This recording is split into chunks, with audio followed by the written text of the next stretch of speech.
Oh yeah, and I don't think it ever gets old. Signing the contract and playing in my hometown. It's a great feeling, and there's a lot of new excitement this year as well. Moving to the ECHL, so there's a lot to look forward to. Definitely. Talk a little bit about the challenge of the ECHL because you've been here when it was the IHL, won championships there. The CHL won a championship there this past year. What's it like now to have a new challenge on the horizon for these Komets? I think it'll be a good challenge because I think, like you said, we transitioned from the IHL to the CHL and took our lumps in the first year of that league, and I think we've learned from that, and I think this is a good opportunity to showcase what we've learned and how we dealt with that transition phase. Talk about the dream, I guess, of playing in your hometown. I know, the first year that you were here with the Komets, it was kind of like you were soaking it all in. But now that you're kind of you've been around the block a little while with the Komets, what's it like to be part of the community and be such a big part of the team that you grew up watching? Oh, I mean, it means so much to me. I don't think words can really describe it. To be honest with you, it's just I remember being young, and looking up to guys like Colin Jen and Steve Fletcher, and the impact they had on me at a young age was huge. And if I can reach out and do that for kids growing up in the hockey world and other aspects of the community, I mean that means a lot to me in that regard.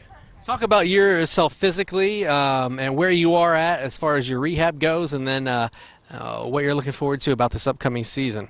Well, I did have surgery on my thumb, and I probably won't be able to do rehab for another 3 to 4 weeks. It'll put me a little bit behind the 8 ball, but I still feel confident that I'll be able to get in tip-top shape before camp starts. I think that's one of the things I rely on. Obviously, I don't have a ton of skill, but I rely on my work ethic and my speed and strength at times. So that'll be important for me once I'm out of my once I'm out of this thing to get going. But I can still do some leg training as well. So that'll be good for me.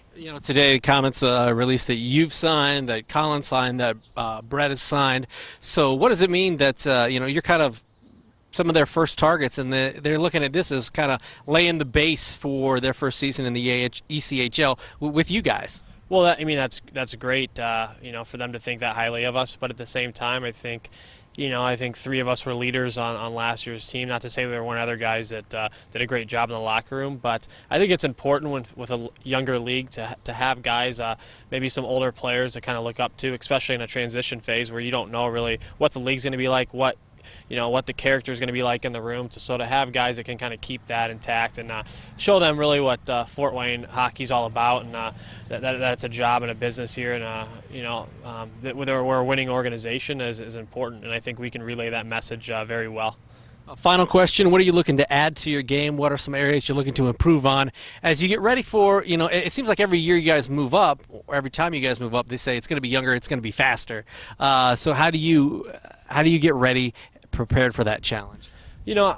I really believe that my strengths have always been, like I said, my hard work and my speed and strength, and those are the things that I want to make sure I'm doing well on the ice. And obviously I'd like to be more productive from an offensive standpoint, but I know they're going to bring in guys that do that, and my toughness and leadership in the room will be something that I'm looking forward to now that it's my 4th year in the league. I'm not considered really a young guy anymore, so stepping into even more of a leadership role, and being able to learn from Chalk every year that he's here. You don't know how many more years he's going to play is huge for me. So taking it all in, and learning as much as I can while trying to be a leader in the locker room as well.